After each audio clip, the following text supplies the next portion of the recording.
Christmas! Yay! Finally! Final year is hard. Kind of underestimated how difficult it would be. I knew it would be difficult, but geez, I think I've spent most of this year either laughing or crying. No exaggeration. Maybe holidays, but I'm not getting much of a holiday, let's be honest here. And if another person asks me, what are you doing after university? I'm just gonna crawl into bed and never get out again. Please don't ask me that question. I don't know. Does anyone know? Has anyone got anything sorted out for after uni? Who knows? Who knows? I don't know. I haven't got a clue. I'm home. It's Christmas. I'm taking a couple of days off from essays and all that to celebrate. I'm allowed 2 days off, right? Maybe just one. I don't know. See how work goes. Maybe just a couple of hours. I don't know. So I was thinking about life, and then I kind of got too stressed about thinking about life. So I went on Netflix, as anyone does, and I started watching this show, Jessica Jones. I've actually finished watching the show, Jessica Jones. And wow, it's such an amazing show. It's a Marvel series. I'm not a huge Marvel fan. I mean, I like the films and all that, but I've never really been woo, yay about Marvel. It's just good. And this show is amazing. The acting is absolutely fantastic. The writing is superb. David Tennant is in it. I did not realise David Tennant was in it until quite a bit, you know, it'd been out for quite a while, and then I found out. So that was a surprise. It was a good and bad surprise in a way. Good because he plays a part amazingly. He plays Kilgrave, who's the villain in the series, but also bad because now he really scares me. It took a while to realise why he was so terrifying in the series, because it's a superhero series, but I realised it's so scary because the way his character is portrayed, get rid of his superpowers, all that like fantasy sort of stuff, his character is so realistic. He is like a real life villain. He is an abusive, manipulative, evil character, but he's so real in it that he's just absolutely terrifying. You look at him and you think, oh dear God, these people actually do exist in real life.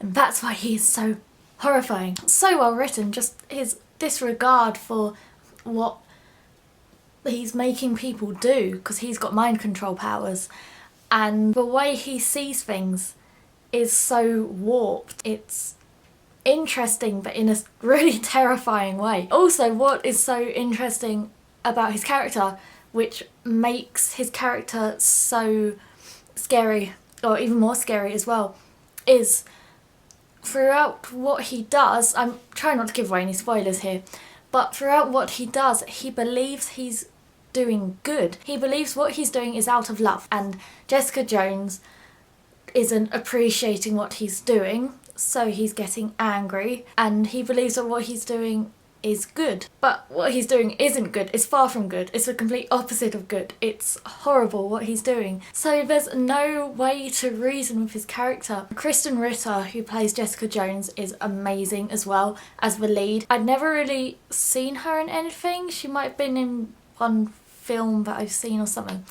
I'm not really sure what she's been in, but she was absolutely incredible as that character. What was funny is someone said about the show that there are loads of female characters in it, they have tons of speaking parts and all that, which is great, and there are loads of female characters. They're all strong, they're all realistic, they are fantastic. It's such a good show in that respect as well as in others. It got me thinking, and I started counting the characters just for curiosity. And in terms of the ratio between male and female characters, it is more or less 50-50. I mean, I think there are slightly more. I mean, I didn't sit there and count every single character, but just the ones off the top of my head. It does seem more or less 50-50 with regards to female and male characters, and yet it seems like there are so many female characters. This isn't a criticism, this is a compliment. This is a yay, well done to the show.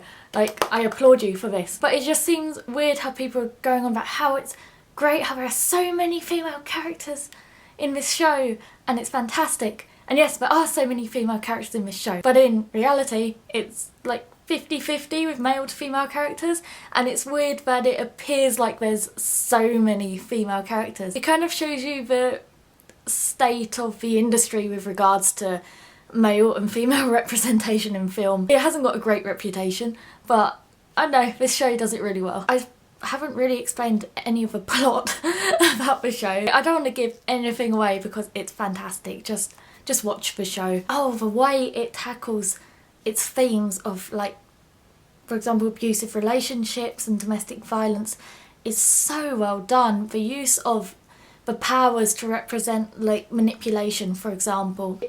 Trying to explain to you not just that this happens in the world, but how it happens, the mechanics behind how a manipulative, abusive relationship happens. For example, why people don't just walk away from it, why people don't believe others. It's done in such a good way. It's just such a good show. It's got something for everyone. Men, women. It's not a kids show, so don't show this to your kids. I think it's 15, according to Netflix. So now I've watched the whole of series 1, I've got to wait for series 2, which I don't know if it's coming out or when it's coming out. There better be a series 2. I hope there is a series 2. Yeah, I'm also waiting for my friends to finish watching it. I'll just sit here and wait for a bit. If you have seen it, comment below. Tell me what you think of the series, please. I need someone to talk to about it. So, Merry Christmas everyone! I am going to go and find another Netflix series to watch while it's Christmas. So, Merry Christmas and I'll see you next time. Bye!